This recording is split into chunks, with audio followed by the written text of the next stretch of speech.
남자가 혼자서 욕구를 해소하는 방법은 이미 많이 알려져 있습니다. 영상을 보고 하는 것부터 사진과 글을 보고 하기도 하며 심지어는 상상으로도 해결이 가능하죠. 반면 여자들의 자기 위로에 대한 정보는 많이 없습니다.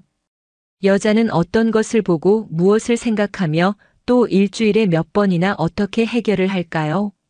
그래서 오늘은 여자들이 자기 위로를 얼마나 많이 하는지 또 어떻게 하는지 알아보겠습니다. 아직 모르고 계셨다면 영상을 끝까지 시청해 주세요. 구독과 좋아요, 알림 설정 사랑합니다. 남자는 혼자서 자신을 위로하는 다양한 방법이 있습니다.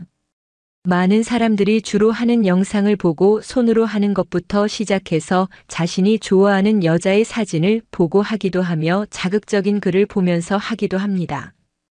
기구를 사용하기도 하고요. 심지어는 아무런 미디어가 없어도 눈을 감고 상상만으로도 해결이 가능합니다.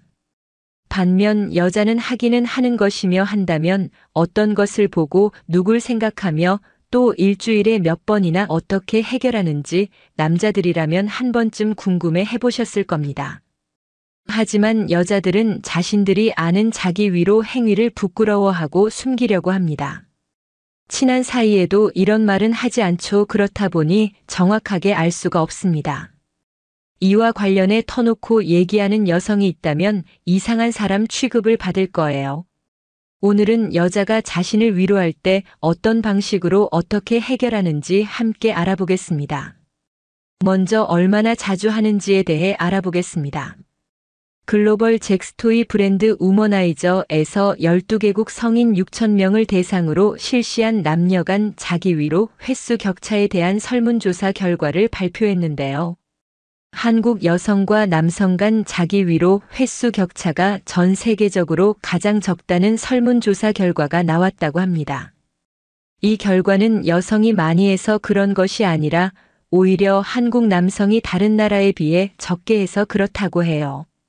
다른 국가 남성의 일주일 자기 위로 횟수는 한 주당 4.4회였는데 한국 남성의 경우 주마다 자기 위로 횟수가 2.3회로 평균 횟수보다 절반가량 낮았다고 합니다. 다른 나라는 올바른 성교육과 성에 대한 인식이 개방적인 반면에 한국은 아시아권에 속해 성에 대해 폐쇄적이고 또 한국 사람들은 바쁘고 일에 치여 사는 경우가 많다 보니 그런 것 같습니다. 반대로 한국 여성의 경우 주당 평균 자기 위로 횟수는 6.7일에 한 번이었으며 12개국 평균 7.4일보다 높았다고 합니다. 남자들은 결혼 유무와 상관없이 자기 위로는 그냥 해야 하는 하루의 마침표 같은 것이죠. 그럼 여자들은 남자들처럼 성욕을 느낄 때 어떻게 해결할까요?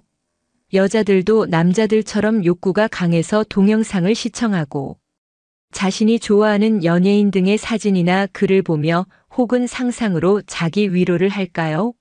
30대부터는 여자의 성욕이 더 강하다고 하는데 말이죠. 이를 궁금해한 케이스 웨스턴 리저브 대학 심리학과 로이 바우마이스터 교수도 이 질문에 대한 답이 궁금해 논문들을 찾기 시작했습니다.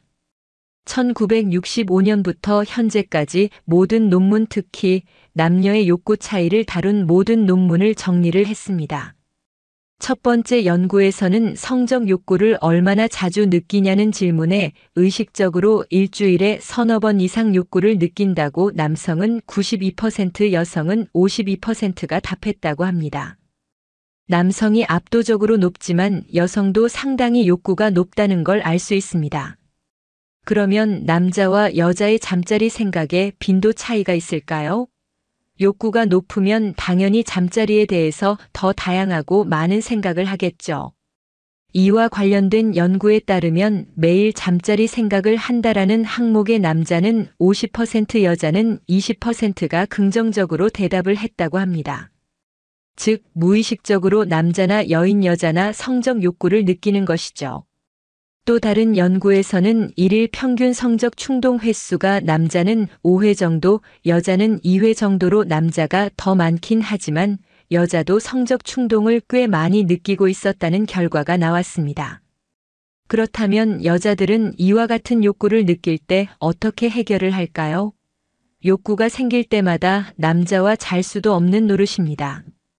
여자들은 욕구가 생길 때 어떻게 해결을 하는지 알아보겠습니다. 첫 번째, 샤워기 수압을 이용해서 한다. 샤워를 하다가 그곳에 샤워 호스를 대고 수압을 강하게 만든 뒤 몇 분간 대고 있으면 절정을 느끼는 여성도 있다고 합니다. 혹시 샤워 시간이 오래 걸리는 여성이 있다면 한 번쯤 의심해 볼 만하겠죠. 두 번째, 손으로 해결한다. 가장 오래되고 자연스러운 유구한 역사를 가진 방법입니다. 손만 깨끗하게 유지한다면 번거로운 것도 없고 바로 할 수 있으니 간편합니다. 이는 약 3분의 1의 여성들이 선호하는 것으로 나타났습니다. 세 번째, 여성을 위한 동영상을 본다. 여성용 영상 시장은 점점 커지고 있습니다. 남성 소비자보다 충성도가 높다는 메리트도 있기 때문에 빠른 속도로 커지고 있죠. 여성의 기분을 잘 알아주는 친여성적인 스토리와 촬영 기법, 그리고 멋진 남자 배우들의 달콤한 속삭임, 아무래도 남성 위주의 하드함을 받아들이기 힘든 여성들도 많기 때문에 이와 같은 여성을 위한 영상도 꽤 선호되고 있다고 합니다. 약 4분의 1의 여성들이 선택했습니다. 네 번째, 남성을 위한 동영상을 본다. 남성을 위한 영상을 보는 여성도 꽤 높은 수치를 차지하고 있습니다. 아무래도 여성 전용 영상 시장이 커지고 있다. 한들 아직 남성용 시장에 비하면 작기 때문에 다양한 남성용 영상에서 기분이나 취향에 따라 작품을 골라볼 수 있다는 점 때문에 남성용 영상을 본다고 합니다.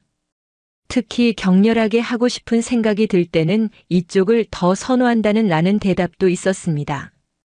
약 5분의 1이 안 되는 여성이 선택했습니다. 다섯 번째, 야릇한 기분이 되는 만화를 읽는다. 약 5분의 1 여성이 선택한 항목으로 현실적인 것은 받아들이기 힘들어하는 여성들이 선택하고 있는 방법이라고 합니다. 아무래도 좋아하는 이상형이 있는 그림체를 선택할 수 있고 영상과는 다르게 텍스트를 읽어가는 재미가 있기 때문에 꽤 수요가 있는 것 같습니다. 여섯 번째, 기구를 사용한다. 약 10분의 1의 여성들이 선택한 항목으로 여자의 자기 위로를 떠올릴 때 오이나 바나나 혹은 다른 기구 등을 떠올리시는 분이 많은데 생각보다 많은 이들이 기구를 사용하지는 않습니다. 이질감이 느껴져 거부감이 있는 것은 당연하고 관리와 소음 또한 신경 쓰이죠. 그래도 여유가 있다면 이쪽이 만족도가 더 높다는 대답을 했습니다. 요즘에는 1인 가구의 증가와 성인을 위한 무인용품점도 많기 때문에 앞으로 기구를 사용하는 여성이 점차 더 많아질 것으로 예상되네요. 이외의 대답으로는 남성 취향의 이미지를 본다, 여성 취향의 이미지를 본다, 야릇한 기분이 되는 소설을 읽는다, 참는다 등등의 선택지가 있었습니다. 어떤가요? 남성과 비슷하면서도 조금씩 다른 점이 흥미롭지 않나요? 여성도 남성만큼은 아니지만 꽤 자주 성욕을 느끼며 이와 같이 다양한 방법으로 생각보다 자주 풀고 있음을 알 수 있었습니다. 여성의 자기 위로는 뇌에 흐르는 다양한 신경화학 물질을 생산해 건강에 좋습니다. 즐거움과 만족감을 주는 세로토닌과 도파민이 분비돼 우울증 예방이 되고 스트레스가 풀립니다.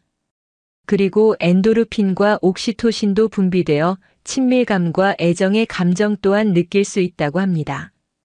이 물질들은 고통에 대한 지각을 낮추며 스트레스를 해소하고 기분을 전환시켜주는 효과가 있다고 합니다. 살면서 스트레스를 받을 일이 많은데 스트레스를 혼자 풀 수 있는 좋은 방법이죠.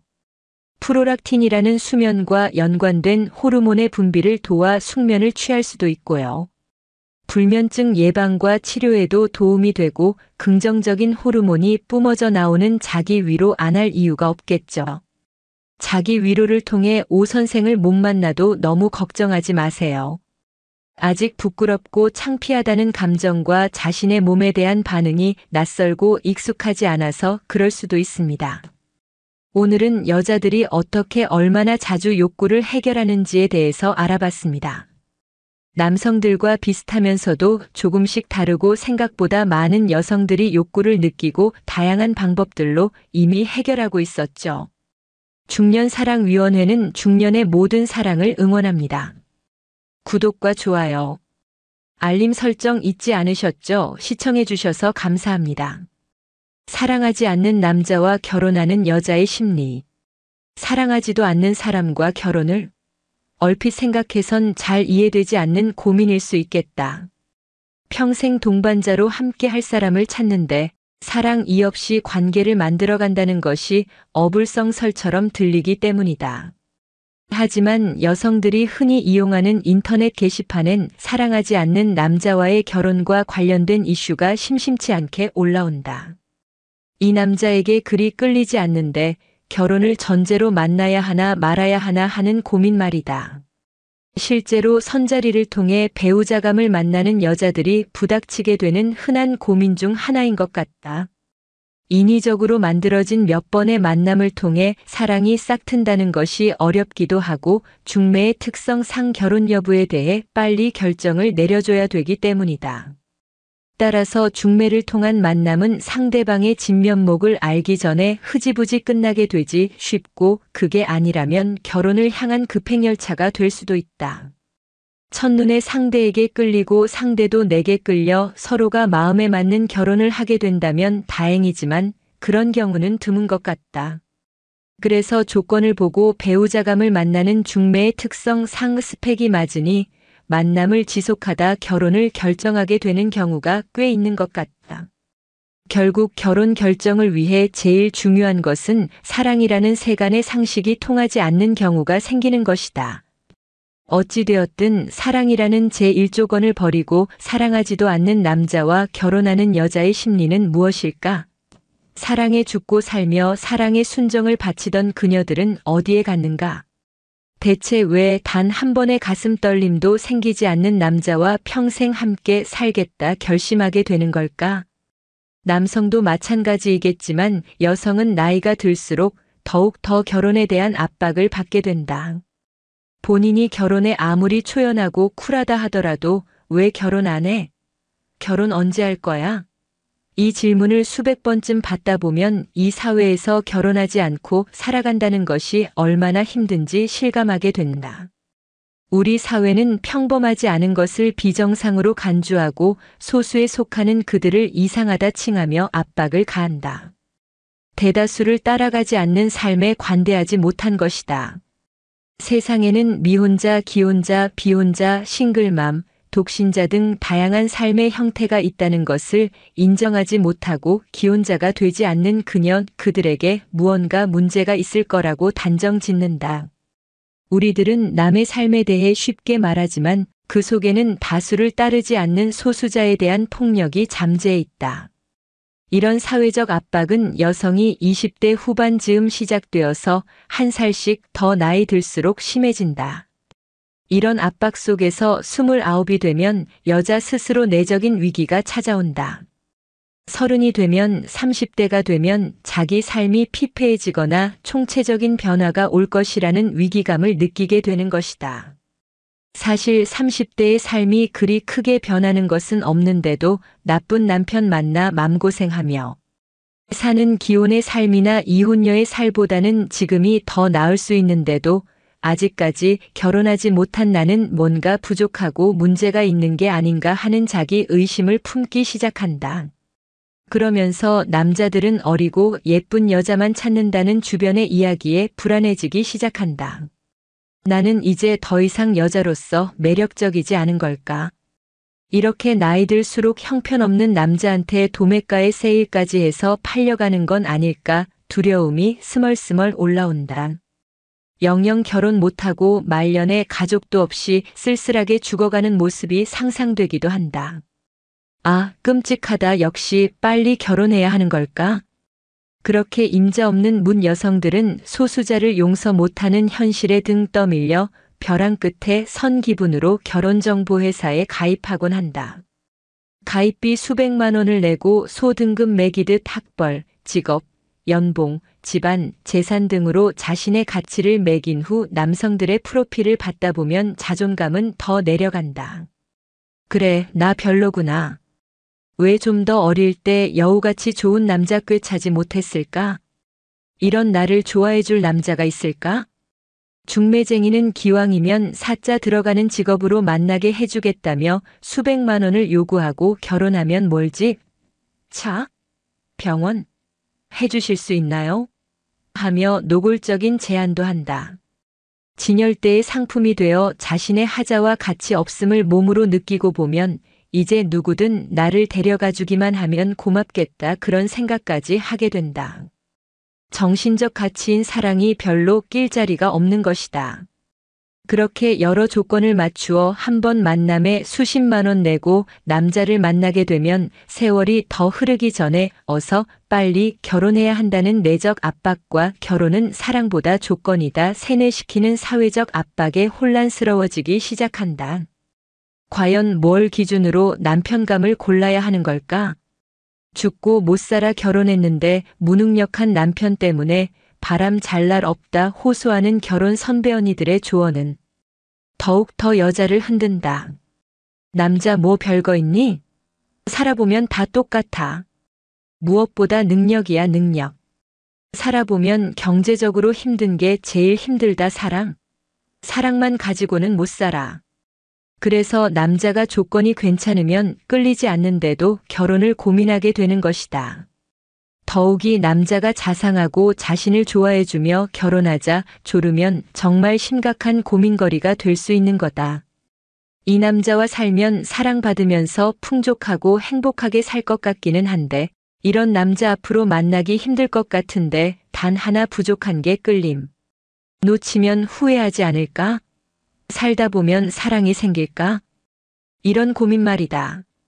사실 옛날 옛적 상대의 얼굴도 모른 채 부모의 뜻에 따라 결혼했던 우리 할아버지, 할머니들도 아기 낳고 알콩달콩 잘 살곤 했으니 결혼은 사랑이 필수여야 행복하다 그렇게는 말 못하겠다. 하지만 이런 고민에 댓글을 달아주는 사람들은 하나같이 그 결혼 다시 생각해보라 조언해주고 있었다. 본인이 그렇게 살고 있지만 너무나 공허하다면서 조건 때문에 헤어졌던 옛 애인에 대한 그리움에 가끔 잠을 이루지 못한다면서 이 결혼 무를 수 있다면 무르고 싶다면서 사랑 없이 시작했어도 세월이 가며 정이 쌓여 잘 살고 있는 부부들도 있으니 사실 이 문제의 정답은 없을 것이다. 하지만 사랑하지도 않는 남자와의 결혼이 고민된다면 한 발 물러서서 자기 마음을 들여다보면 좋겠다. 내가 결혼하려는 이유가 무엇인지, 혹시 두려운 현실에 대한 도피처로 결혼을 고려하는 건 아닌지, 결혼을 막연한 구원으로 생각한다면 심각한 착각일 테니 말이다. 결혼은 또다시 당신이 직면해야 할 현실이 될 것이고 싱글일 때는 생각지도 못했던 골치 아픈 문제들이 또다시 등장할 것이다. 그래서 부부에는 전우애라고 하지 않는가. 서로 의지하면서 인생의 고난들을 함께 헤쳐나가야 할 부부는 전우와 같은 그런 사이더라는 인생 선배들의 조언이 괜한 건 아니지 않겠는가.